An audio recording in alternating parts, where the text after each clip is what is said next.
ಪೆಟ್ರೋಲ್ನಲ್ಲಿ ethanol mix ಮಾಡಿದಕ್ಕೆ ಗಾಡಿ engine ಹಾಳಾಗ್ತಿದೆ ಅಂತ ಜನ ಆಕ್ರೋಶ ಹೊರಹಾಕ್ತಿರುವಾಗಲೇ ಸರ್ಕಾರ ಸದ್ದಿಲ್ಲದೆ ಮತ್ತೊಂದು ದೊಡ್ಡ ಗೇಮ್ ಪ್ಲಾನ್ ಮಾಡಿದೆ. ಪೆಟ್ರೋಲ್ ಬಂಕ್ ದಾಟಿ ಈಗ ನಿಮ್ಮ ಅಡುಗೆ ಮನೆಗೂ ಎಥನಾಲ್ ಲಗ್ಗೆ ಇಡ್ತಾ ಇದೆ. ಹೌದು, ಮುಂದೆ ನೀವು ಗ್ಯಾಸ್ ಸಿಲಿಂಡರ್ ಬದಲಿಗೆ ರಸ್ತೆ ಬದಿಯ ಎಥನಾಲ್ ಎಟಿಎಂ ಮುಂದೆ ಕ್ಯಾನ್ ಹಿಡಿದು ನಿಲ್ಲುವ ದಿನಗಳು ದೂರವಿಲ್ಲ. ಎಸ್, ನೀವು ಕೇಳ್ತಿರೋದು 100ಕ್ಕೆ 100 ನಿಜ. ಸರ್ಕಾರ ಈಗ ಎಥನಾಲ್ ಅನ್ನ ಅಡಿಗೆ ಮನೆಯ ಮೇನ್ ಸ್ಟ್ರೀಮ್ ಇಂಧನವಾಗಿ ಮಾಡಲು ಹೊಸ ಫ್ರೇಮ್ ವರ್ಕ್ ಅನ್ನ ರೆಡಿ ಮಾಡ್ತಾ ಇದೆ. ಅಷ್ಟೇ ಅಲ್ಲ, ನೀವು ರೋಡ್ ಸೈಡ್ ನಲ್ಲಿ ವಾಟರ್ ಎಟಿಎಂ ನೋಡಿರ್ತೀರಲ್ವಾ, ಅದೇ ತರಹ ಎಥನಾಲ್ ಎಟಿಎಂ ಅಳವಡಿಸುವ ಪ್ಲಾನ್ ಕೂಡ ನಡೀತಾ ಇದೆ.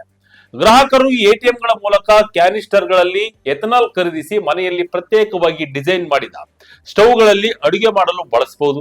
ಕೇಳೋಕೆ ಇದು ತುಂಬಾನೇ ಫ್ಯೂಚರಿಸ್ಟಿಕ್ ಅನಿಸಿದ್ರೂ ಭಾರತದ ಬಯೋಫ್ಯೂಯಲ್ ಸ್ಟ್ರಾಟಜಿಯಲ್ಲಿ ಇದು ಅತಿ ದೊಡ್ಡ ಬದಲಾವಣೆಯನ್ನ ತರೋದ್ರಲ್ಲಿ ಯಾವುದೇ ಅನುಮಾನವಿಲ್ಲ.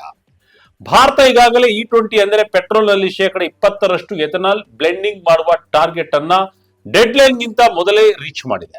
ಆದರೆ ಭಾರತ ಈಗ ಇಲ್ಲಿಗೆ ಸುಮ್ಮನೆ ಕೂರ್ತಾ ಇಲ್ಲ. Cooking fuel, flex fuel, vehicles, sustainable aviation fuel ಮತ್ತು ರಫ್ತು ಹೀಗೆ ಎಥನಾಲ್ ಬಳಕೆಗಾಗಿ ಹೊಸ ದಾರಿಗಳನ್ನ ಹುಡುಕಲಾಗ್ತಾ ಇದೆ. ಯಾಕೆಂದ್ರೆ ನಮ್ಮ ದೇಶದಲ್ಲಿ ಸದ್ಯ ಎಥನಾಲ್ ಪ್ರೊಡಕ್ಷನ್ ಎಷ್ಟೊಂದು ಹೆಚ್ಚಾಗಿದೆ ಅಂದ್ರೆ ನಮ್ಮ ಡಿಮ್ಯಾಂಡ್ ಗಿಂತಲೂ ಪ್ರೊಡಕ್ಷನ್ ಕೆಪಾಸಿಟಿ ತುಂಬಾನೇ ಜಾಸ್ತಿ ಆಗಿದೆ. ಇವತ್ತಿನ ಈ ವಿಡಿಯೋದಲ್ಲಿ ಸರ್ಕಾರ ಏನಕ್ಕೆ ಈ ಪ್ಲಾನ್ ಅನ್ನ ಮಾಡ್ತಾ ಇದೆ, ಇದರ ಹಿಂದೆ ಇರುವ ಗೇಮ್ ಪ್ಲಾನ್ ಏನು, ಅಡಿಗೆ ಮನೆಯಲ್ಲಿ ಎಥನಾಲ್ ಹೇಗೆ ಕೆಲಸ ಮಾಡಲಿದೆ, ಎಲ್ಲವನ್ನ ಡೀಟೇಲ್ ಆಗಿ ನೋಡೋಣ ಬನ್ನಿ. ಸಾಧನೆಯ ಬೆನ್ನಲ್ಲಿ ಹುಟ್ಟಿಕೊಂಡ ದೊಡ್ಡ ಸವಾಲು, ಮಾರ್ಕೆಟ್ ವಿಸ್ತರಣೆಗೆ ನಿಮ್ಮ ಅಡುಗೆ ಮನೆಯೇ ವೇದಿಕೆ. ಎಸ್, ಎಥನಾಲ್ ಮಾರ್ಕೆಟ್ ಅನ್ನ ಎಕ್ಸ್ಟೆಂಡ್ ಮಾಡಲು ಈಗ ಸರ್ಕಾರ ನಿಮ್ಮ ಅಡುಗೆ ಮನೆಗಳ ಕಡೆ ನೋಡ್ತಾ ಇದೆ. ಪ್ರಧಾನಮಂತ್ರಿ ನರೇಂದ್ರ ಮೋದಿ ಅವರ ಸರ್ಕಾರದ ಅತ್ಯಂತ ಮಹತ್ವಾಕಾಂಕ್ಷೆಯ ಎನರ್ಜಿ ಇನಿಷಿಯೇಟಿವ್ ನಲ್ಲಿ ಎಥನಾಲ್ ಬ್ಲೆಂಡಿಂಗ್ ಪ್ರೋಗ್ರಾಂ ಕೂಡ ಒಂದು ದಶಕದ ಹಿಂದೆ ಪೆಟ್ರೋಲ್ ನಲ್ಲಿ 1.5% ಇದ್ದ ಎಥನಾಲ್ ಬ್ಲೆಂಡಿಂಗ್ ಈಗ ಬರೋಬ್ಬರಿ 20%ಕ್ಕೆ ಬಂದು ತಲುಪಿದೆ. ಇದರಿಂದ ಕಚ್ಚಾ ತೈಲ ಅಂದರೆ ಕ್ರೂಡ್ ಆಯಿಲ್ ಇಂಪೋರ್ಟ್ ಗಣನೀಯವಾಗಿ ಕಡಿಮೆಯಾಗಿದೆ, ರೈತರ ಆದಾಯ ಹೆಚ್ಚಾಗಿದೆ ಮತ್ತು ದೇಶದಲ್ಲಿ ಒಂದು ದೊಡ್ಡ ಬಯೋಫ್ಯೂಯಲ್ ಇಂಡಸ್ಟ್ರಿ ತಲೆ ಎತ್ತಿ ನಿಂತಿದೆ. ಇನ್ನು ಲೆಕ್ಕಾಚಾರದ ಪ್ರಕಾರ 2014-15ರಿಂದ ಈವರೆಗೆ ಎಥನಾಲ್ ಬ್ಲೆಂಡಿಂಗ್ ಮೂಲಕ ಬರೋಬ್ಬರಿ 1.4 ಲಕ್ಷ ಕೋಟಿ ರೂಪಾಯಿಗೂ ಹೆಚ್ಚು ಫಾರಿನ್ ಎಕ್ಸ್ಚೇಂಜ್ ಅಂದರೆ ವಿದೇಶಿ ವಿನಿಮಯ ಉಳಿತಾಯವಾಗಿದೆ. ಇದರ ಜೊತೆಗೆ ರೈತರಿಗೆ ಮತ್ತು ಡಿಸ್ಟಿಲರಿಗಳಿಗೆ ಭರ್ಜರಿ ಆದಾಯ ಕೂಡ ಸಿಕ್ಕಿದೆ. ಸರ್ಕಾರದ ಈ ಸಪೋರ್ಟ್ ನೋಡಿದ ಇಂಡಸ್ಟ್ರಿ ಕೂಡ ದೊಡ್ಡ ಮಟ್ಟದಲ್ಲಿ ಇನ್ವೆಸ್ಟ್ಮೆಂಟ್ ಮಾಡಿದೆ. ಶುಗರ್ ಮಿಲ್ಗಳು ತಮ್ಮ ಡಿಸ್ಟಿಲೇಷನ್ ಕೆಪಾಸಿಟಿಯನ್ನ ಹೆಚ್ಚಿಸಿಕೊಂಡಿದೆ.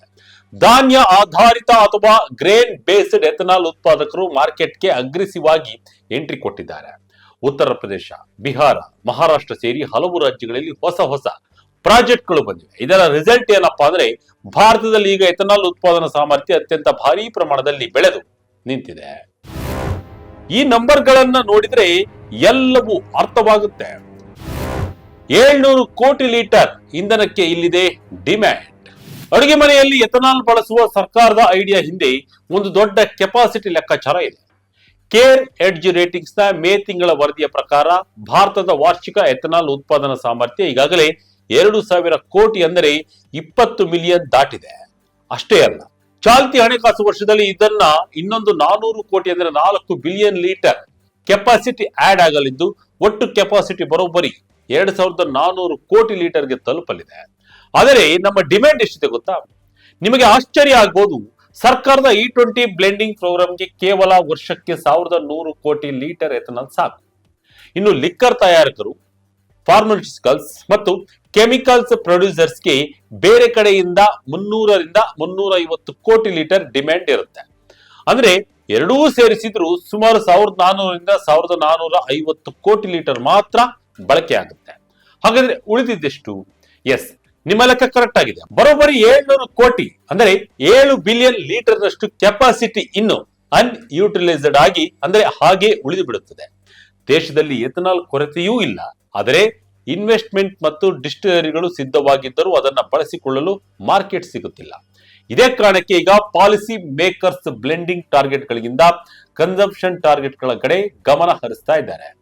ಕೇವಲ ಪೆಟ್ರೋಲ್ ಬೆಲೆ ಡಿಪೆಂಡ್ ಆಗದೆ ಹೊಸ ದಾರಿಗಳ ಹುಡುಕಾಟ ಈಗ ಶುರುವಾಗಿದೆ.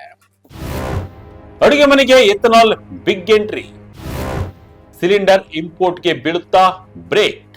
ವೀಕ್ಷಕರೇ, ಅಡುಗೆ ಮನೆಗೆ ಎಥನಾಲ್ ತರುವ ಪ್ರಪೋಸಲ್ ಏನಾದರೂ ಯಶಸ್ವಿಯಾದರೆ ಎಥನಾಲ್ ಕನ್ಸಂಪ್ಷನ್ಗೆ ಇದಕ್ಕಿಂತ ದೊಡ್ಡ ಮಾರ್ಕೆಟ್ ದೇಶದಲ್ಲಿ ಬೇರೆ ಸಿಗಲ್ಲ. ಸದ್ಯ ಭಾರತ ಅಡುಗೆ ಅನಿಲ ಅಂದರೆ LPGಗಾಗಿ ಭಾರಿ ಪ್ರಮಾಣದಲ್ಲಿ ವಿದೇಶಗಳ ಮೇಲೆ ಅವಲಂಬಿತವಾಗಿದೆ. ನಾವು ಡೊಮೆಸ್ಟಿಕ್ ಆಗಿ LPG ಉತ್ಪಾದನೆ ಹೆಚ್ಚಿಸಿದ್ರು ಇಂಪೋರ್ಟ್ ಪ್ರಮಾಣ ದೊಡ್ಡದಾಗಿದೆ. ಜಾಗತಿಕವಾಗಿ ಗ್ಯಾಸ್ ಬೆಲೆ ಏರಿಕೆ ಆದಾಗಲೆಲ್ಲ ದೇಶದ ಇಂಪೋರ್ಟ್ ಬಿಲ್ ಹೆಚ್ಚಾಗುತ್ತೆ ಮತ್ತು ಸರ್ಕಾರದ ಸಬ್ಸಿಡಿ ಲೆಕ್ಕಾಚಾರ ಕೂಡ ಏರುಪೇರಾಗುತ್ತೆ. ಆದರೆ ಎಥನಾಲ್ ಕಂಪ್ಲೀಟ್ ಆಗಿ ಡೊಮೆಸ್ಟಿಕ್ ಆಗಿ ಉತ್ಪಾದನೆಯಾಗುವುದರಿಂದ ಮತ್ತು ರೈತರಿಂದ ಬರುವುದರಿಂದ ದೇಶದ ಇಂಪೋರ್ಟ್ ಬಿಲ್ ಭಾರಿ ಪ್ರಮಾಣದಲ್ಲಿ ಉಳಿತಾಯವಾಗಲಿದೆ. ಇನ್ನು ವಿತರಣೆಯ ವಿಷಯಕ್ಕೆ ಬಂದರೆ ದೊಡ್ಡ ಸಿಲಿಂಡರ್ಗಳ ಮೇಲೆ ಡಿಪೆಂಡ್ ಆಗದೆ ಡಿಸೆಂಟ್ರಲೈಸ್ಡ್ ರಿಟೇಲ್ ಮಾಡೆಲ್ ನಲ್ಲಿ ಕೆಲಸ ಮಾಡಬಹುದು. ಅಂದರೆ ಎಥನಾಲ್ ATM ಅಥವಾ ಡೆಡಿಕೇಟೆಡ್ ಡಿಸ್ಪೆನ್ಸಿಂಗ್ ಪಾಯಿಂಟ್ ಗಳ ಮೂಲಕ ಕ್ಯಾನಿಸ್ಟರ್ ಗಳನ್ನ ರೀಫಿಲ್ ಮಾಡಿಕೊಳ್ಳುವ ಆಪ್ಷನ್ ಸಿಗಲಿದೆ. ಆರಂಭದಲ್ಲಿ ಈ ಅಡಾಪ್ಷನ್ ನಿಧಾನವಾಗಿದ್ದರೂ ಎಥನಾಲ್ ಅನ್ನ ಕೇವಲ ಬ್ಲೆಂಡಿಂಗ್ ಏಜೆಂಟ್ ಆಗಿ ನೋಡದೆ ಸ್ಟ್ಯಾಂಡ್ ಅಲೋನ್ ಎನರ್ಜಿ ಸೋರ್ಸ್ ಆಗಿ ಗುರುತಿಸಬಹುದು. ಇಲ್ಲಿ ಇಂಪಾರ್ಟೆಂಟ್ ಅಂದ್ರೆ ನೀವು ಇಲ್ಲಿ ಈ ಹಿಂದೆ ಸೀಮೆ ಎಣ್ಣೆಯನ್ನ ಖರೀದಿಸುತ್ತಿದ್ದ ರೀತಿ ಈಗ ಎಥನಾಲ್ ಖರೀದಿಸುವ ದಿನಗಳು ಮತ್ತೆ ಬರಲಿವೆ. ಅದೇ ಕ್ಯಾನ್ ಗಳನ್ನು ಹಿಡಿದುಕೊಂಡು ಹೋಗಿ ಎಥನಾಲ್ ATM ಮುಂದೆ ನಿಂತುಕೊಳ್ಬೇಕಾಗಿದೆ. ವಿದೇಶಗಳಿಗೂ ಭಾರತದ ಎಥನಾಲ್ ರಫ್ತು. ಆಟೋಮೊಬೈಲ್ ದಾಟಿ ಬಯೋಫ್ಯೂಯಲ್ ದಾರಿ. ಕೇವಲ ದೇಶಿ ಕನ್ಸಂಪ್ಷನ್ ಮಾತ್ರವಲ್ಲ, ಭಾರತ ಈಗ ಎಥನಾಲ್ ಎಕ್ಸ್ಪೋರ್ಟ್ ಕಡೆಗೂ ಹೆಜ್ಜೆ ಇಡ್ತಾ ಇದೆ. ನೆರೆಹೊರೆಯ ದೇಶಗಳಾದ ನೇಪಾಳ, ಬಾಂಗ್ಲಾದೇಶ ಮತ್ತು ಇಂಡೋನೇಷಿಯಾ ದೇಶಗಳಲ್ಲಿ ಬಯೋಫ್ಯೂಯಲ್ ಬ್ಲೆಂಡಿಂಗ್ ಮ್ಯಾಂಟೇಜ್ ಜಾರಿಯಲ್ಲಿದೆ. ಅಂದರೆ ಅಲ್ಲಿ ಅದಕ್ಕೆ ತಕ್ಕಂತೆ ಫೀಡ್ ಸ್ಟಾಕ್ ಅಥವಾ ಡಿಸ್ಟಿಲೇಷನ್ ಕೆಪಾಸಿಟಿ ಇಲ್ಲ. ಹೀಗಾಗಿ ಭಾರತದಿಂದ ಆ ದೇಶಗಳಿಗೆ ಎಥನಾಲ್ ರಫ್ತು ಮಾಡುವ ದೊಡ್ಡ ಅವಕಾಶ ಸೃಷ್ಟಿಯಾಗಿದೆ. ಮೊದಲೆಲ್ಲ ಎಥನಾಲ್ ಕೊರತೆ ಬಗ್ಗೆ ಆತಂಕ ಪಡುತ್ತಿದ್ದ ಭಾರತ ಈಗ ರೀಜನಲ್ ಎಥನಾಲ್ ಸಪ್ಲೈಯರ್ ಆಗಿ ಹೊರಹೊಮ್ಮುತ್ತಿರುವುದು ನಿಜಕ್ಕೂ ಭಾರತದ ಇಂಧನ ನೀತಿಯ ದೊಡ್ಡ ಬದಲಾವಣೆಯಾಗಲಿದೆ. ಇದರಿಂದ ಭಾರಿ ಪ್ರಮಾಣದಲ್ಲಿ ಹೂಡಿಕೆ ಮಾಡಿರುವ ದೇಶಿ ಡಿಸ್ಟಿಲರಿಗಳಿಗೂ ಕೂಡ ನಿರಂತರವಾಗಿ ಬೇಡಿಕೆ ಸಿಗುತ್ತಾ ಹೋಗುತ್ತದೆ. ಆಕಾಶಕ್ಕೂ ಲಗ್ಗೆ ಇಟ್ಟ ಎಥನಾಲ್ ಇಂಧನ. ಸುಸ್ಥಿರ ಏವಿಯೇಷನ್ ಫ್ಯೂಯಲ್ ನಲ್ಲಿ ಕ್ರಾಂತಿ. ವೀಕ್ಷಕರೇ, ಕುಕಿಂಗ್ ಫ್ಯೂಯಲ್ ಇತ್ತೀಚಿನ ಐಡಿಯಾ ಆಗಿರಬಹುದು, ಆದರೆ ಭವಿಷ್ಯದಲ್ಲಿ ಎಥನಾಲ್ಗೆ ಅತಿ ದೊಡ್ಡ ಮಾರ್ಕೆಟ್ ಸಿಗೋದು ಏವಿಯೇಷನ್ ಸೆಕ್ಟರ್ ನಲ್ಲಿ. ಏಪ್ರಿಲ್ ತಿಂಗಳಲ್ಲಿ ಭಾರತ ಸರ್ಕಾರ ಏವಿಯೇಷನ್ ಫ್ಯೂಯಲ್ ರೆಗ್ಯುಲೇಷನ್ ಅಂದರೆ ವಿಮಾನ ಇಂಧನ ನಿಯಮಗಳನ್ನ ಅಮೆಂಡ್ ಮಾಡಿ ಇದರ ಪ್ರಕಾರ ಸಸ್ಟೈನಬಲ್ ಏವಿಯೇಷನ್ ಫ್ಯೂಯಲ್ ಅಥವಾ SAF ಅನ್ನ ಸಾಂಪ್ರದಾಯಿಕ ಜೆಟ್ ಇಂಧನದ ಜೊತೆ ಬ್ಲೆಂಡ್ ಮಾಡಲು ಅನುಮತಿಯನ್ನ ನೀಡಲಾಗಿದೆ. ಅಷ್ಟೇ ಅಲ್ಲ, ಒಂದು ರೋಡ್ ಮ್ಯಾಪ್ ಕೂಡ ರೆಡಿ ಆಗಿದೆ. 2027ರ ವೇಳೆಗೆ ಅಂತಾರಾಷ್ಟ್ರೀಯ ಫ್ಲೈಟ್ ಗಳಿಗೆ 1% SAF ಬ್ಲೆಂಡಿಂಗ್ ಇರಬೇಕು ಮತ್ತು 2028ಕ್ಕೆ 2% ಮತ್ತು 2030ರ ವೇಳೆಗೆ 5ಕ್ಕೆ ಏರಿಕೆ ಆಗಲಿದೆ. ಇಲ್ಲಿ ಸಖತ್ ಇಂಟ್ರೆಸ್ಟಿಂಗ್ ವಿಚಾರ ಏನಂದ್ರೆ, ಈ ಸುಸ್ಥಿರ ವಿಮಾನ ಇಂಧನವನ್ನ ತಯಾರಿಸಲು ಬಳಕೆಯಾಗುವ ಪ್ರಮುಖ ತಂತ್ರಜ್ಞಾನವೇ ಆಲ್ಕೋಹಾಲ್ ಟು ಜೆಟ್ ಪ್ರೋಸೆಸ್. ಅಂದರೆ ಎಥನಾಲ್ ಅನ್ನ ಜೆಟ್ ಇಂಧನವನ್ನಾಗಿ ಕನ್ವರ್ಟ್ ಮಾಡುವುದು. ಈಗಾಗಲೇ ಇದರ ಮೇಲೂ ಕೂಡ ಇನ್ವೆಸ್ಟ್ಮೆಂಟ್ ಶುರುವಾಗಿದೆ. ಭಾರತದ ಮೊದಲ ethanol to jet fuel plant ವಿಶಾಖಪಟ್ಟಣಂನಲ್ಲಿ NTPC ಗ್ರೀನ್ ಎನರ್ಜಿ ಮತ್ತು GPS ರಿನ್ಯೂವಬಲ್ಸ್ ಸಹಯೋಗದಲ್ಲಿ ಅಭಿವೃದ್ಧಿ ಆಗ್ತಾ ಇದೆ. ಇದು ವಾರ್ಷಿಕವಾಗಿ 1800 ಟನ್ SAF ಉತ್ಪಾದಿಸುವ ಕೆಪಾಸಿಟಿ ಹೊಂದಿದೆ. ಜಾಗತಿಕವಾಗಿ ಏರ್ಲೈನ್ಸ್ಗಳು ಕಾರ್ಬನ್ ಎಮಿಷನ್ ಕಡಿಮೆ ಮಾಡಲು ಒದ್ದಾಡುತ್ತಿದ್ದು ಕ್ಲೀನ್ ಇಂಧನಕ್ಕೆ ಹೆಚ್ಚಿನ ಪ್ರೀಮಿಯಂ ಬೆಲೆ ಕೊಡಲು ತಯಾರಾಗಿವೆ. ಹೀಗಾಗಿ ಇಲ್ಲಿ ಎಥನಾಲ್ಗೆ ಭಾರಿ ಲಾಭ ಸಿಗಲಿದೆ. ಏನಿದು ಹೊಸ ಕೆಫೆ 3 ನಾಟ್ಸ್? ಗಾಡಿಗಳಲ್ಲಿ ಇನ್ನು ಎಥನಾಲ್ ಮೇನಿಯಾ. ಸರ್ಕಾರ ಇತ್ತೀಚೆಗೆ ಬಿಡುಗಡೆ ಮಾಡಿರುವ draft corporation average fuel efficiency ಅಥವಾ ಕೆಫೆ 3 ನಾರ್ಮ್ಸ್ ಕೂಡ ನಮ್ಮ ಬಯೋಫ್ಯೂಯಲ್ ಸ್ಟ್ರಾಟಜಿಗೆ ಹೊಸ ಬೂಸ್ಟ್ ನೀಡಲಿದೆ.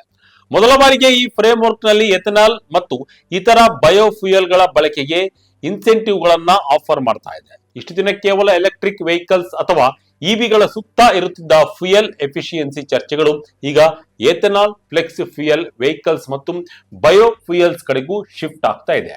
E20 ಕಂಪ್ಲೀಟ್ ಆದ ಮೇಲೆ ಹೊಸ ಇಂಧನಗಳನ್ನ ಬಳಸಿಕೊಳ್ಳಲು ಮತ್ತು ಭವಿಷ್ಯದ ವೆಹಿಕಲ್ಸ್ ಹೆಚ್ಚು ಎಥನಾಲ್ ಬಳಸುವಂತೆ ಮಾಡಲು ಈ ಹೊಸ ರೂಲ್ಸ್ ಸಖತ್ ಹೆಲ್ಪ್ ಮಾಡಲಿದೆ. ಸಕ್ಕರೆ ನೀತಿಯಿಂದ ಇಂಧನ ನೀತಿಯ ಕಡೆಗೆ ಕಾರ್ಬನ್ ಮುಕ್ತ ಭಾರತದ ಕನಸು. ಇನ್ನೊಂದು ಅತ್ಯಂತ ಪ್ರಮುಖ ಡೆವಲಪ್ಮೆಂಟ್ ಅಂದರೆ, ಇಷ್ಟು ದಿನ ಎಥನಾಲ್ ಅಂದರೆ ಕೇವಲ ಸಕ್ಕರೆ ಉದ್ಯಮದ ಬೈ ಪ್ರಾಡಕ್ಟ್ ಅಥವಾ ಉಪ ಉತ್ಪನ್ನ ಅಷ್ಟೇ ಆಗಿತ್ತು.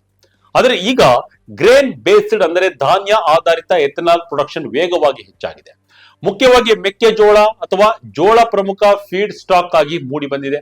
ಸದ್ಯ ದೇಶದ ಎಥನಾಲ್ ಸಪ್ಲೈನಲ್ಲಿ ಮೆಜಾರಿಟಿ ಪಾಲು ಗ್ರೀನ್ ಬೇಸ್ಡ್ ಮೂಲಗಳಿಂದಲೇ ಸಿಗುತ್ತದೆ. ಇದು ಕಬ್ಬಿನ ಮೇಲಿನ ಡಿಪೆಂಡೆನ್ಸಿಯನ್ನ ಕಡಿಮೆ ಮಾಡಿ ಕಬ್ಬು ಅತಿ ಹೆಚ್ಚು ನೀರನ್ನ ಹೀರುವ ಬೆಳೆಯಾಗಿದ್ದು ಮೆಕ್ಕೆಜೋಳಕ್ಕೆ ಶಿಫ್ಟ್ ಆಗಿರುವುದರಿಂದ ಪರಿಸರ ಹಾಗೂ ನೀರಿನ ಸಂರಕ್ಷಣೆಯೂ ಆಗ್ತಾ ಇದೆ.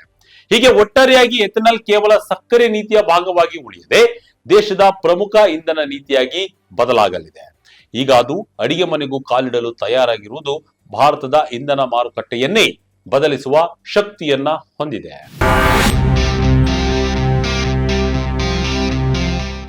ಒಟ್ಟಿನಲ್ಲಿ ಭವಿಷ್ಯದಲ್ಲಿ ಈ ಎಥನಾಲ್ ಎಟಿಎಂಗಳು ಎಷ್ಟು ಸಕ್ಸಸ್ಫುಲ್ ಆಗ್ತವೆ ಅಥವಾ ಎಥನಾಲ್ ಒಲೆಗಳು ನಮ್ಮ ದೇಶದ LPGಗೆ ಎಷ್ಟು ಟಫ್ ಕಾಂಪಿಟೇಷನ್ ಕೊಡ್ತವೆ ಅನ್ನೋದಕ್ಕೆ ಕಾಲವೇ ಉತ್ತರಿಸಬೇಕು.